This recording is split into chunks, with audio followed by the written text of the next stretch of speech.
Em nome do Pai, do Filho e do Espírito Santo.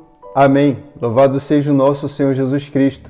Querido irmão, querida irmã, neste domingo nós celebramos a ressurreição do Senhor e assim com eles esperamos também pela nossa ressurreição com a graça da vida eterna conforme Ele nos prometeu.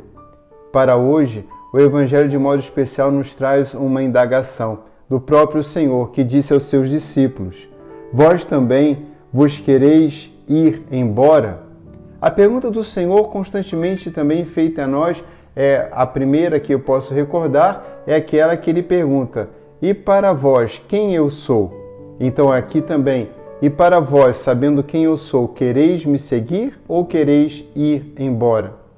Querido irmão, querida irmã, a vida no Senhor, a vida na igreja é sempre uma contínua escolha, uma confirmação de uma escolha. Assim também nas escolhas mais sérias da nossa vida cristã. Por exemplo, a da celebração do matrimônio, a continuidade da fidelidade no amor ao cônjuge. Também o sacerdote, na medida em que ele vai servindo cada vez mais a Cristo, querendo se assemelhar cada vez mais a Cristo, bom pastor. Este é o nosso chamado, a cada dia levantarmos-nos e dizemos sim.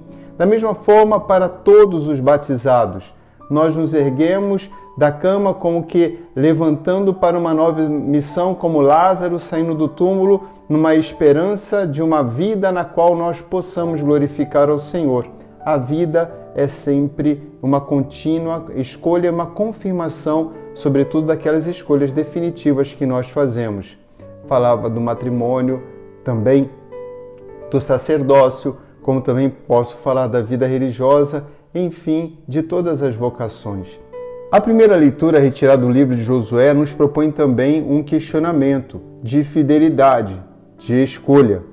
No versículo 15 nós encontramos: se vos parece mal servir ao Senhor, escolhei hoje a quem quereis servir.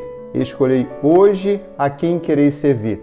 E Josué vai recordar então o povo de Deus das antigas crenças que eles tinham, dos antigos deuses aos quais eles serviam.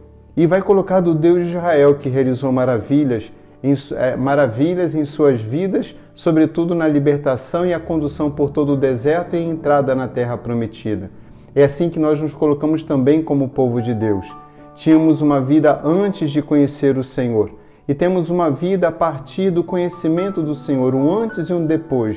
Jesus é o nosso divisor de águas. A partir dele a nossa vida muda. E assim, continuamente, diante de nós, existe sempre a possibilidade de deixarmos o Senhor. E é isso que Josué está propondo aqui ao povo. A quem quereis servir? Aos deuses de antes, ou seja, como na nossa vida antes de conhecer a Jesus, ou aos deuses de agora, da terra no qual vocês entraram? Aos deuses do povo desta terra. A quem quereis servir? E assim Josué vai dizer que ele e sua família servirão ao Senhor. Aqui nós também somos chamados a dizer: sim, Senhor, eu quero te seguir, eu quero te servir.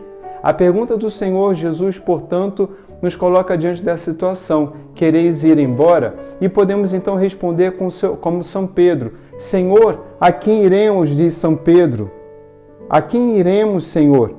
Tu tens palavras de vida eterna. Não apenas o Senhor Jesus, como diz São Pedro, tem palavras de vida eterna, como o próprio corpo e o sangue do Senhor nos concedem a graça da vida eterna. Esta graça da vida eterna pelo corpo e sangue do Senhor nos foi falado no Evangelho que seria lido no domingo passado, em João, antes do versículo 60. E exatamente no versículo 51 nós encontramos a seguinte expressão: o pão que eu darei é a minha carne dada para a vida do mundo. O pão que eu darei é a minha carne dada para a vida do mundo. O Senhor já havia dito que era o pão do céu, que era o maná. O Senhor tinha falado que era o pão da vida. O Senhor tinha falado que era o pão vivo. Até então todos ouviram com atenção. Mas quando o Senhor disse, o pão que eu darei é a minha carne dada para a vida do mundo, então aqueles discípulos acharam que era forte demais. No versículo 53 do Evangelho do domingo passado, se não fosse então a celebração da Assunção, nós encontraríamos em São João as seguintes palavras de Jesus: se não comerdes da carne do Filho do Homem e não beberdes o seu sangue, não tereis a vida em vós. Comer da carne e beber do sangue.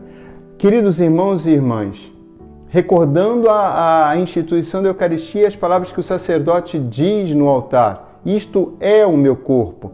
Nós então somos chamados a nos alimentarmos do corpo do Senhor, do sangue do Senhor. Então nós não fazemos um teatro na Eucaristia, é de fato o corpo. Aquele que comer do meu corpo terá a vida eterna. Quem beber do meu sangue terá a vida eterna. Então a Eucaristia é o corpo e o sangue do Senhor. A Eucaristia de fato nos concede a graça desta comunhão plena com o Senhor. Não somos nós que absolvemos o Senhor. É Ele que, sendo ingerido, é Ele sendo o nosso alimento que nos absolve e nós nos tornamos um com o Senhor.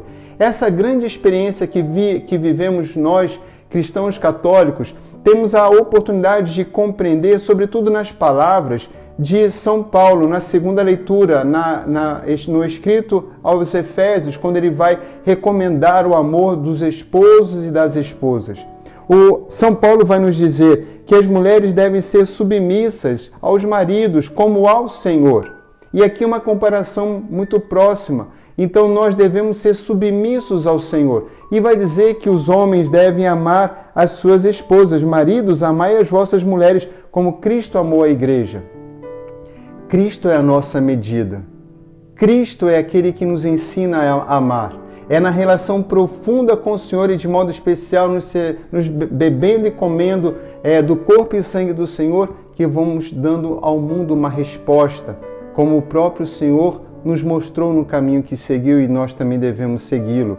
Seguir o Senhor, manifestar o seu amor ao mundo. Isto é tão intenso, sobretudo no exemplo que traz São Paulo, com as referências ao Senhor Jesus e à sua igreja, a Ele a cabeça, a igreja o seu corpo místico, como na relação tão íntima e profunda já marcada, já descrita nas primeiras páginas do Evangelho, e sereis uma só carne, e o Senhor aqui retoma essa expressão na segunda leitura em Efésios, para nos dizer também, em analogia, essa experiência do matrimônio, e sereis uma só carne.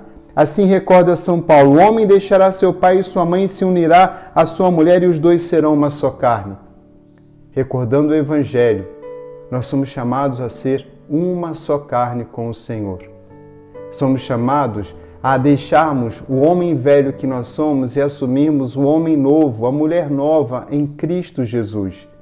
Isto se dá pela fé, de modo especial em torno do altar, quando nós na celebração eucarística temos a oportunidade, ou em outros momentos especiais, de receber o corpo do Senhor. Queridos irmãos e irmãs, assim recordamos a pergunta que Josué faz ao povo. Escolhei hoje a quem quereis servir. Recordamos também a pergunta do Senhor. Vós também vos quereis ir embora? A pergunta, portanto, é, recebendo o Senhor, vivo e ressuscitado na Eucaristia, você deseja nele, escolhendo a ele, ter a vida eterna e manifestar a vida eterna, sobretudo pelos dons do Espírito Santo, de tal modo que todos conheçam aqui na terra, por meio de você, o amor deste grande e único Deus? Recebendo a Eucaristia, nos tornamos então um povo eucarístico. Nós revelamos ao mundo não as nossas misérias, mas nos tornando homens e mulheres eucarísticos, revelamos o amor de Deus pelo mundo e damos a oportunidade de que muitos mais possam nele ter a vida eterna. O Senhor esteja convosco. Abençoe-vos o Deus Todo-Poderoso, Pai, Filho e Espírito Santo. Amém. Provai e vede quão suave é o Senhor.